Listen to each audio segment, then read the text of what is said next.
Good morning. Good afternoon. Welcome to K2's Road to Excellence with Excel series, part 17, and our partner Intuit. This is Alan Salmon, and I'm pleased that so many of you are with me today as we welcome our second summer here in Southern Ontario. It was the highest temperature in I forget how many years yesterday. Let's do a little bit of admin work before we get into it. My good friend Marilyn Benninger, as usual, is backing me up today. She is your go-to person for technical issues and for handling questions. Your sound is muted for obvious reasons.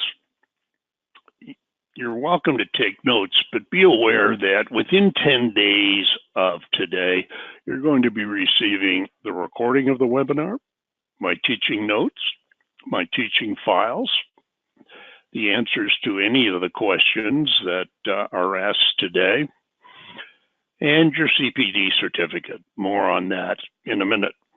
In terms of questions, you ask them in the chat window. Marilyn monitors them, and at the end of the seminar, she will send the questions to Jeff and myself, and we will answer them, and you will get them all in your package. And the most important thing for many of you, your CPD certificates. 4 times today, Marilyn's going to stop us and put up a polling question. And those are multiple choice. You don't have to get the answer right. You just have to select one of the options and click on submit. That timestamps your record. And if you're recorded as answering 3 of the 4 polling questions, you will get a certificate for 1 hour of verifiable CPDs. If you don't, it'll be 1 hour of non-verifiable. And that concludes my little bit of an introduction. So before we get started, Marilyn, can you put up the first poll, please? Absolutely. Good morning or afternoon, folks. I'm going to be changing your screen. You should be seeing a blue screen now. We're going to be asking our first poll question. It's about security in Excel. And you have some choices there, all that apply. If you ever use a password to protect your Excel workbook, do you ever protect parts of a workbook? Can you and a colleague work on the same Excel workbook? Are you using Office 365 and potentially you've got none of the above as your answer? We like to keep the polls open until we see at least 85% response, and we're just right there. Thanks very much. So I'm going to count you down from 5, 4, 3, 2, and 1. I'm going to close the poll and share the results with you, Alan. Well, I'm impressed with the 80%, and a third of you are on Office 365. I will have a couple of comments at the end, assuming there's questions that I have time for those of you on Office 365. So let's delve into some of the missing pieces on security for many, many people, starting here. And things have got far easier in terms of access to the security functions in Excel because they're now under this first item right here, the file, and they're contained in this icon here, Protect Workbook. And we've got a lot of ways of protecting a workbook. Always open it and read only. Prevents accidental changes by asking readers to opt into editing. The problem with that is if I sent the file as always read only to Marilyn, she would have to save it with a different name before she could send it back. Encrypt with password, absolutely. In fact, we're going to go there in about 30 seconds. Protect the current sheet, protect the workbook structure. I'll get into that in a bit. Restrict access, that's exactly what it says. Don't have time today to get into digital signatures. And mark as final is an interesting way of dealing with it. It has its flaws, and I'll get to that. So let's go encrypt with password. Well, what do I want the password to be?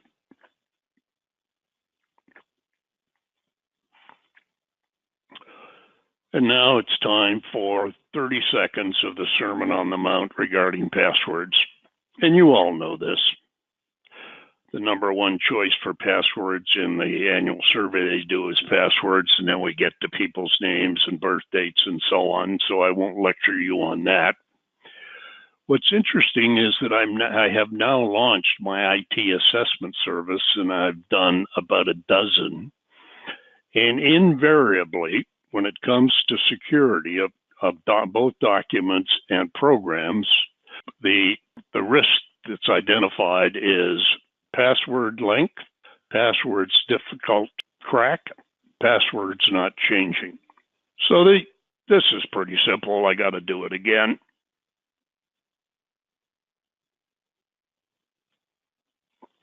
And by the way, that's a combination of uppercase, lowercase numbers, and things like the pound sign.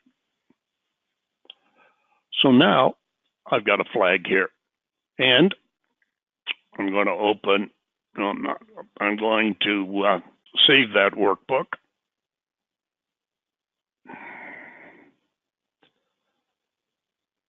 And I'm going to close it. And I'm going to open it. And there we are. And I'm in. Now, a couple of additional things. Number one, how do you get rid of a password, or how do you change a password in Excel? Well, number one, you've got to be able to open the document, because that means that I own the document. And then I merely go back here, encrypt with password. If I want to get rid of it, I do that. If I want to change it. Now, in terms of password security in Excel, there are differences. Up until Excel 2007, Microsoft used a 64-bit encryption key. And there were a number of programs out there that could crack that. Starting in 2007, they moved to a 256-bit encryption key, and unless you've got access to a supercomputer, those are really, really secure. So let's move on to this topic, and that is this. Actually, that's not the one I want. Let me get the one I want. There we go. So there's nothing magic about this file. It's a budget, which I've created. But I'm not going to be doing the update.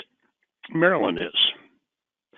And she will be doing the updates in columns I and L that are marked with a pink background. And by the way, let me get rid of this because it's irritating. And I just click here. And I go ignore the error. So I want to secure this worksheet so that Marilyn can only enter in columns I and L. That's a two-step process that's, when you think about it, is really weird at the start. I'm going to go anywhere in this worksheet and right mouse click, and I'm going to go down here to Format Cells. And then I'm going to go over to the Protection tab, and I'm going to unclick Locked, and I'm going to click on OK. Then I'm going to highlight this column. When I get to the bottom, there we go. And this column.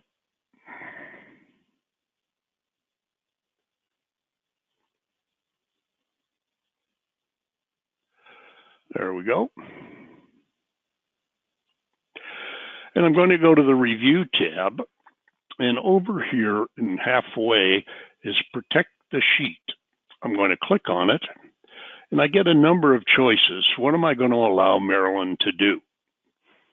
Well, you're going to think this is weird. I'm going to let her select Lock Cells and Unlock Cells and none of these. And I'll explain why I'm allowing her to select Lock Cells in a moment. All right. So let's try to change this. you notice what it says. Let's try to change this. And you notice that I can make the change with no problem. So as it sits right now, Marilyn can enter the data, which I want her to do, in columns I and L. And by the way, this worksheet protection only applies to this worksheet. So let's come back here and answer this question. Whoops. Which is, obviously she needs to select unlock cells. Why would I let her select lock cells like this? Because she may need to understand the logic here in the workbook when she's entering data. Now, if she's just a pure data entry clerk, that's probably not relevant. So that is worksheet protection, and as I said, only applies to this worksheet. Let's go the second step here now, and let's go to Workbook Protection. Now this is basically the same file, etc. And it's not, the sheet isn't protected, but I'm going to go here to the Review tab, and I'm going to click on Protect Workbook. Not dealing with the sheet, protect the workbook. And I should have pointed this out before. I can password protect worksheet and workbook protection. And you notice my two choices, structure and windows. And I have never used a window because if I was to select that, the person who's working on this or me could not change what's shown on the screen. But I do want to protect the structure. Click on OK, and nothing happens until we go down here at the very bottom and right mouse click. And notice I can't insert, I can't delete, I can't rename, I can't move or copy, I can't change the tab color, I can't hide or unhide, and etc. So that's what we mean about protecting the structure. Now, when would I do that? If it's my workbook, I don't do it. But if I'm building something for a client, which I do once in a while, I'm going to protect the structure so they can't screw up. And I may protect the worksheet depending on the file. Now let's go to what I call a weird security thing. And that is marking a file as final. So I go here to File, I go to Protect Worksheet Workbook, and I go down here to Mark as Final. Lets the reader know that the document is final. Okay. Been marked as final, and there we go. Now, notice something. That number 50,000 doesn't appear in the control down. In fact, nothing does. And I can't change anything on this workbook. Well, that's magic. But I send this to Marilyn, and she says, I don't think this is final. She goes up here, edit anyway, and now she can do anything. So I suspect that those of you that haven't worked with Mark as Final are saying now, well, isn't that the most ridiculous thing I've ever seen in Excel? And 99% of the time, I would agree with you. But I have certain files where I have done this. Mark as Final. Now, why have I done it? Because when I opened it, well, I would do it on the context that I'm really done with this. So I mark it, I save it, and when I open it up, I've got that yellow band in my face. An author, meaning me, has marked this workbook as final to discourage editing. So that's a reminder that I thought I was done with this. But then I say, nope, I got to make some changes. So there we go, mark as final. Now let's move into the world of sending a workbook. Now there's a whole bunch of ways.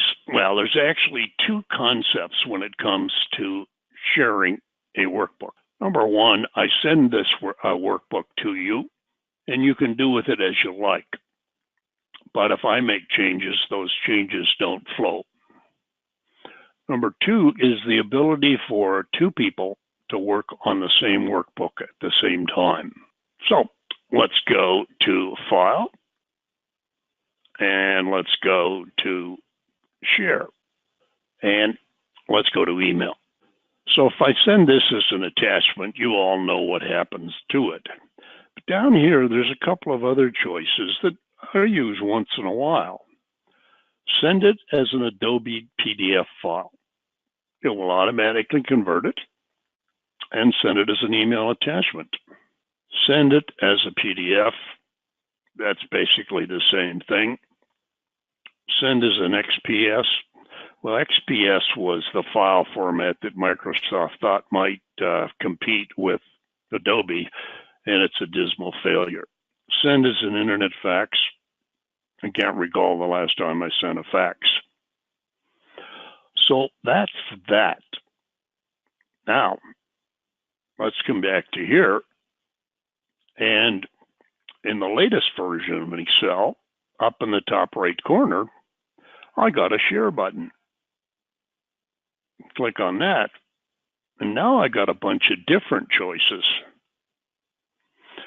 I could upload a copy to my OneDrive, and I have 3 OneDrives. I could attach a copy as an Excel workbook or as a PDF. So the choices are up to me.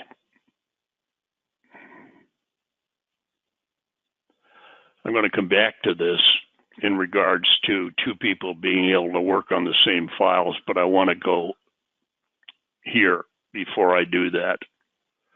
And that's this file again.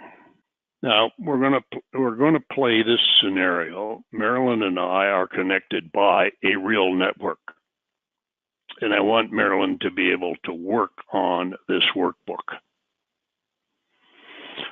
Now I'm in the Review tab, and if you are on 2013, 2010, 2007, there's a shared, unshare icon here that's grayed out in 2016.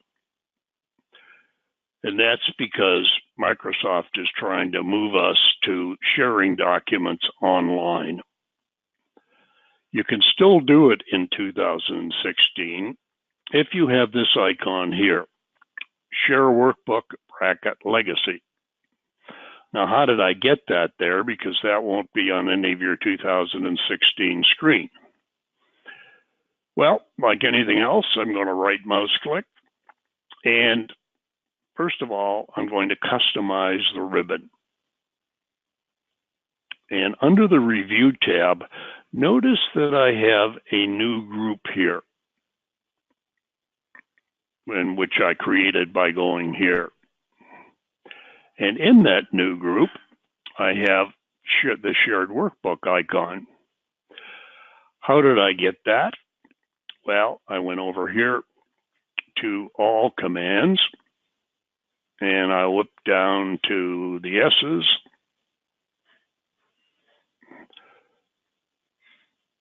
And there we go. How about I get down to the H's? There we go. And I clicked on Share Workbook and move it over. And now that I've done that, all of you, whether you're on 7, 10, 13, or 16, can either click here, or if you're on 2016 here, and the commands will be the same. And I want to use the old, in 2016, I want to use the old shared workbook. Now, who has this workbook open now? Me. If Marilyn had this workbook open as well, her address would be there. And then under the advanced tool, how long do I want to keep the change history? Well, normally about 30 days, but you can actually keep it for up to a year. When do you update changes? Well, your choice, and I have mixed opinions here, is when the file is changed, or you can automatically do it and set the minutes. Who wins when there's a conflict? Well, since this is my workbook, I'm going to win. Ask me when changes win. And what do we mean by win? Well, I've got this workbook open. Marilyn has it open, and she makes a change. And I see that change, and I don't like it. So I get to arbitrate. So there we go. No. So now I want to focus on other ways to save a file. So for those of you on Office 365, I'm opening a file here. I'm going to bring this file down. There we go. So you'll notice that it looks like I'm in Excel, but things are really, really different. Because this file is stored in OneDrive, and I've opened it via share file. And when I've opened it as an online. You notice the Excel online? So what does that mean? That means that Marilyn and I could work on this together because we're both on the K2 SharePoint site without a problem. The next thing here, and I'm going to bring this down. Actually, I'm not. I'm going to go right mouse click and click on Share. Notice I have two choices: share with people and embed. So I could embed this on a website. I'm going to go share with people. And now I've got a bunch of choices. I could send a link so that people could open it or download it, and I can define who can do it. I can enter a name or an email address, or I can go down here and copy the link like that and embed it in an email. And when would I do that? Well, you don't realize this, but that's the technique that Marilyn uses to send you things like the recording at 100 megs.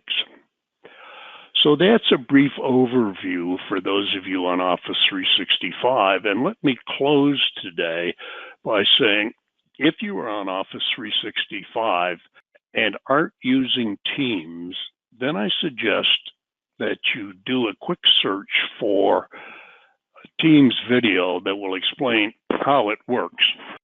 We're using that all the time. And the beauty of Teams is that we can load files there, but we can all have access to it. And we can make comments, and we go back, and Marilyn and I go back and forth in Teams probably every day.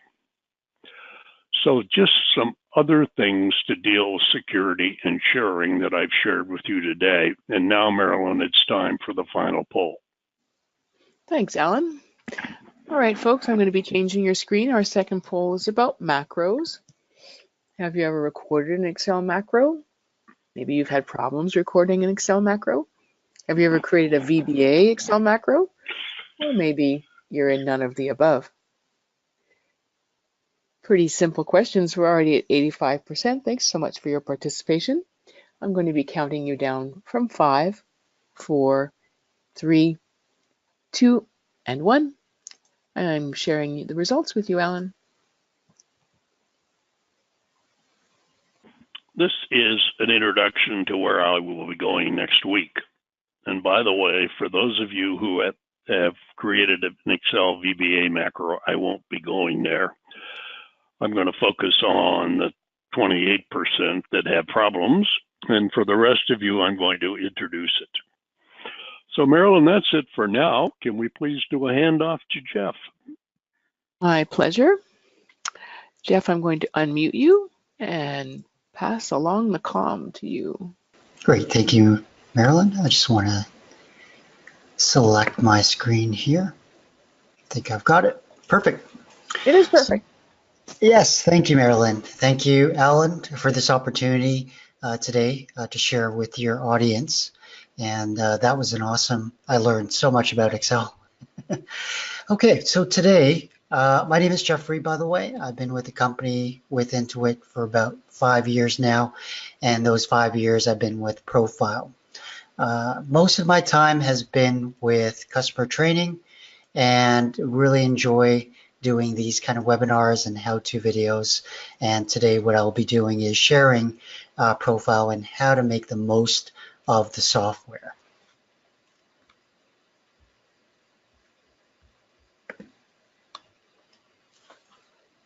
Just a quick question here. As a preparer, how do you spend your time? And what we found with our clients is that they spend a lot of their time, about 65% of tax preparation is chasing the client's data. Things like slips, things like expenses, any client data that is needed to place into a return is spent, most of it is spent 65% of the time. And entering or researching the data when they need to. And what they've really needed was to save time and make sure that the preparation is accurate. And so some of the things that we'll be talking about today will cover that to really close down on the accuracy and close down on the time used for preparation. So again, here's another statistic. 65% of the tax preparer's time is chasing the client's data. A third of the accountant's time is actually spent on year-end processes. So not only do they have to be chasing data, they also have to be worried about year-end processes, transferring data from QuickBooks or from a bookkeeping software into tax preparation software. And so that takes a lot of time, and most of the time it will take about a third of an accountant's time. And so we'll cover that. So we're going to be talking about ProFile, which is Canada's #1 pro tax software, if anyone's not familiar with ProFile. And before I actually get into the top 10 reasons customers love ProFile, I'll have Marilyn do the first poll, if you can. Marilyn? Thank you, Jeffrey. Thank you. All right, folks, you should be seeing a blue screen. Pretty easy question, asking which tax preparation software you're currently using. Your choices are Tax Prep, CanTax, TaxCycle, ProFile, or you might not necessarily be using any of those, or no tax software at all. Pretty easy question. We've already hit 85%. Thank you so much. I'm counting you down from 5, 4, 3, 2, and 1. I'm closing the poll. Do you see those results, Jeffrey? I don't see the results. I see my screen. Okay, so I'll just read them off for you. Sure, thank you. 12% for Tax Prep, 16% for CanTax, 6% TaxCycle, 12% for ProFile, and 54% of the folks on the call today are not using either of those, or maybe they are in the none category. That's great. Thank you so much for that. Okay, so continuing with the top 10 reasons customers love ProFile.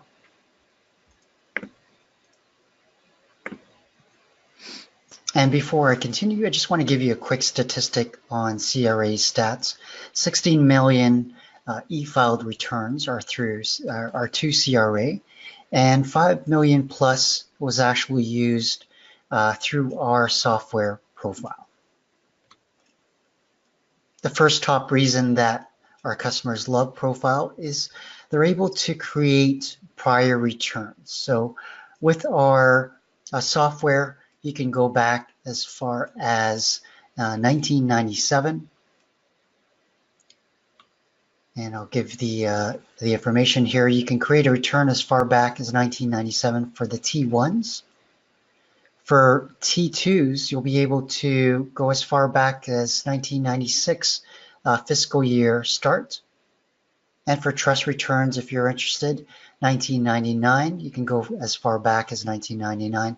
And for those who create FX slips or slips, we have our software module that can create 1999 FX slips. Jeffrey, I just need you Yes. to refresh your screen. I'm getting reports that people are still seeing the poll. Can you try Okay. just refreshing your screen? Sure. Did that work? Perfect. Thank you. Yes. Thank you. So just as a review, just to show you the software itself. So we're able to create returns as far as 1997 for T1s. There's a drop-down menu for T2s, fiscal year 1996, and for trust and FX, it's 1999. So you just do the drop-down and you can see prior year returns, and you can go as far back as those years. And this is, again, another screenshot of the different returns. You can create returns as far back. If you want to, you can create it at the same time and do comparisons. The second option or second reason that our customers love our software is the carry forward feature. You can take a return, whether it's from CanTax or Tax Prep or ProFile, and even DT Max, and carry forward the information from prior year to ProFile. And it's pretty seamless. It's an easy option to use within the software. It's a couple of clicks and you're able to take that information from prior year into a current year profile return. This is something that's been introduced for a couple years now, and it's been a great time saver for our customers. The data import. So you're able to take the information from CRA if it's been uploaded to the CRA website, and you're able to take that information and apply it straight into the return. And that's called the AFR data import option from CRA.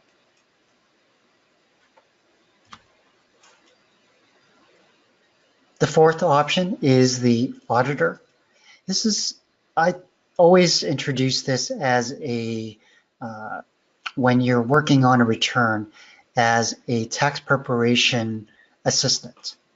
It keeps you on track, whether it's errors, omissions, whether dates for fiscal years may be incorrect, any notices that are within the return, it will flag those, and it will also show you imported data.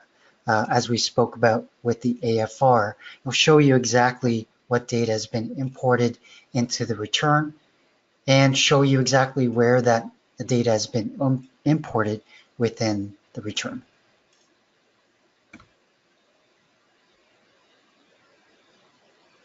The next reason is the Giphy import. So if you are a bookkeeper and you either work with QuickBooks or QBOA, you can take that Giphy file and import it right into ProFile, and it works seamlessly. Same with if you're working with simply accounting or caseware, you're able to export the Giphy file and take that Giphy file and import it straight into ProFile. And you'll notice that with the screenshot, there's the options, and that is under the File menu. So you have the KBOA import.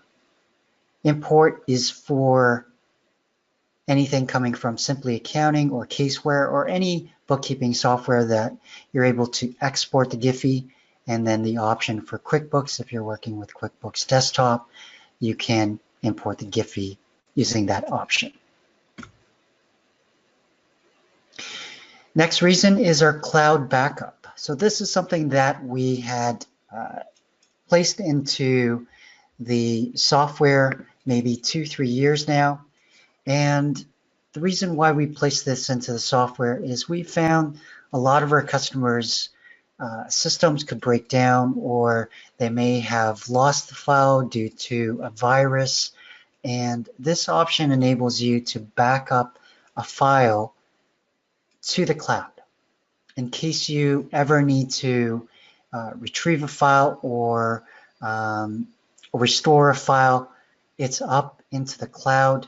You can store it up into the cloud by using this feature under the file properties, and you're able to upload a copy of the return.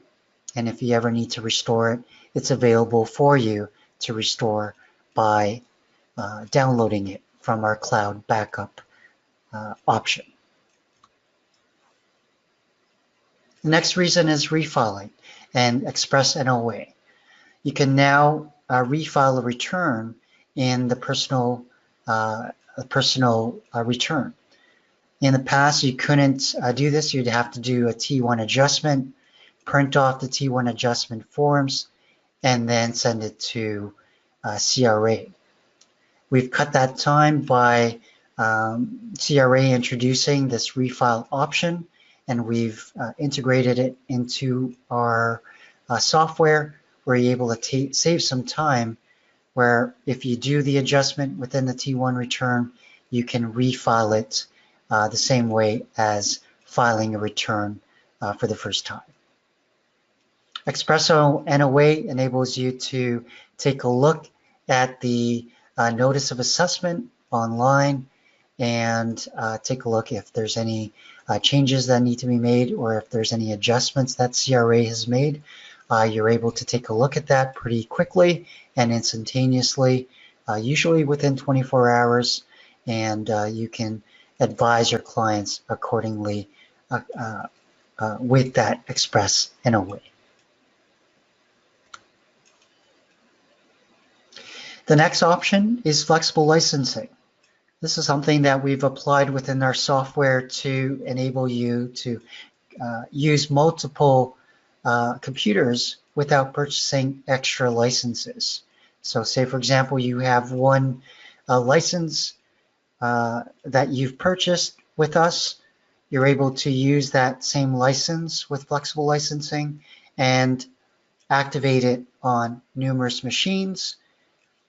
So you're able to have 5 machines available to you with this flexible licensing, and you would only need 1 license that you've purchased. Next one is Hub and Link, and this is something that is a data management tool. If you've been using ProFile in the past, you've probably used Classic Database or you've used Client Explorer, and they're great tools to use to manage your client's files or do a quick search for a client file or do some reports or do a query. With Hub, you're able to do a quick search and open a client's return through this data management tool, and it's also available for T2's. It doesn't have the query option or the report option. Down the road, as we improve this tool, we'll probably have a quick query option and a quick tool to create reports. But great tool to use if you just simply want to take a look at your client files and be able to open it or see what the status of the return is, or make comments when you're working with or collaborating with fellow coworkers in your office. And of course, the last one is our support. We're Canadian-based. All our support agents are in Canada. When we are in the busy season, we extend our hours to 6 days during peak season. Our Saturdays are from 12 to 5 Eastern time. You can reach out to us via email, phone, live chat. If you need a quick way of getting a question answered. Live webinars that we do on Tuesdays and Thursdays to learn more about how to use the software. So our customers really give us feedback on how great our support is. So we pride ourselves on our support. Just want to give you a quick rundown on what's new for the tax year 2018 with ProFile, and that is T2 filing. So you can now file the RC59s and the RC59X. One is authorization and the other is to cancel. And you can now do T2 autofill, so AFR for corporate returns. ProFile 20 was introduced last year, and that enables you to work with at least 20 returns if you don't do more than 20 returns. So it gives you the option, if you work with less than 20, then you have the option to purchase something less, like ProFile 20. And we've improved our T2 functionality with a new user interface. It's optional. If you want to use a new interface, it's a lot simpler to use. If you prefer and don't like change, you can still use the old T2 interface. And we've enhanced the functionality to make sure that works properly. So let's revisit this statistic. 65% of our tax preparers do spend a lot of time chasing client data. Now with AFR, with carry forwards, with being able to import the data from QuickBooks or do a Giphy import, it really cuts down the time for preparation. And for that third of accountants spending time with year-end processes, going from book to taxes has become a lot simpler.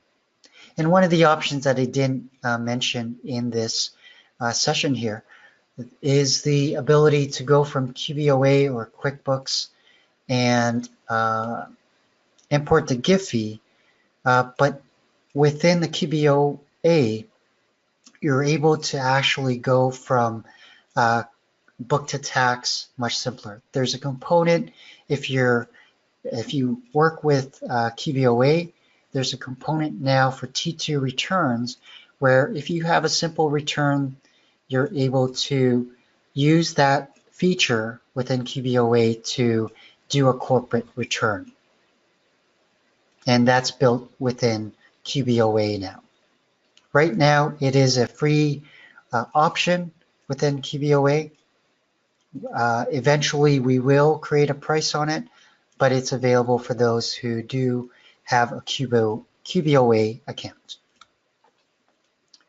This was the typical inefficiency year-end process. You'd have a small business accountant software, you'd have professional tax prep software, and they weren't communicating with each other. So you'd have a workflow management, you'd work with a customer with question and answer, you'd have to use special accounting tools, and with the tax preparation software, same thing, special accounting tools and document management. And it would have been a lot of work to do, and you'd have to use a lot of tools, and it created a lot of inefficiencies. Now with us, we've bridged the gap. Our original vision was to save time through the integrated Intuit ecosystem, where you would have QuickBooks Online and the tax software ProFile. So now with QBOA, as I mentioned, you're able to take your books into tax a lot quicker and a lot easier with our QBOA option or product, and you're able to work online with ProFile. So ProFile is the engine behind the tax preparation in QBOA. And right now it's only available for simple T2 corporate returns. And eventually, as we move forward, we'll be able to create or have the option available for you to create more complex corporate returns. So the vision that we had several years ago is now available to you. So now QuickBooks Online is better together with Intuit ProFile. In the past, it used to be separate, and with our vision, we're able to now say we've integrated them or created an integration between books into tax. That's it for me today, so it might be a perfect time for Marilyn to do the last poll question. Thanks, Jeffrey. That was terrific as usual. Nice overview. Thank you so much. We've opened the last poll for everyone, folks. If you are using tax software, help us to understand and identify your favorite features. CRA import, maybe you manage your data, client collaboration, batch filing. You might have other favorites, or it might not be applicable for you this time. We're right at 80%. I'm going to give you a 5 countdown, and it's 5, 4, 3, 2, and 1. Thanks everyone for your responses. I'm closing the poll now. And let me just share those with you, Jeffrey. So, number one of the features that people use, 37%, it's the CRA import feature is their favorite. Followed by data management at 12%. We've got batch filing at 9%. Client collaboration comes in at 6%. And 58% didn't find a feature there, or maybe they're not using tax software on today's call. Thanks, everyone. I'm going to hide that poll. And I'm going to send the comm back to you, Alan. Are you there? I certainly am. There we go. Thanks, Jeffrey. As usual, that was very illuminating. I want to thank all of the attendees today for your participation. Thanks go out to Marilyn and Jeffrey. And before I call it a wrap, once again, you will be invited to do a short survey that shouldn't take you more than 30 seconds. And as I told you the last time, I've now added a question that's a comment, so you can comment on today's suggestion or on today's session, or make suggestions for future ones. So I hope to see many of you at our next session, and that's a wrap.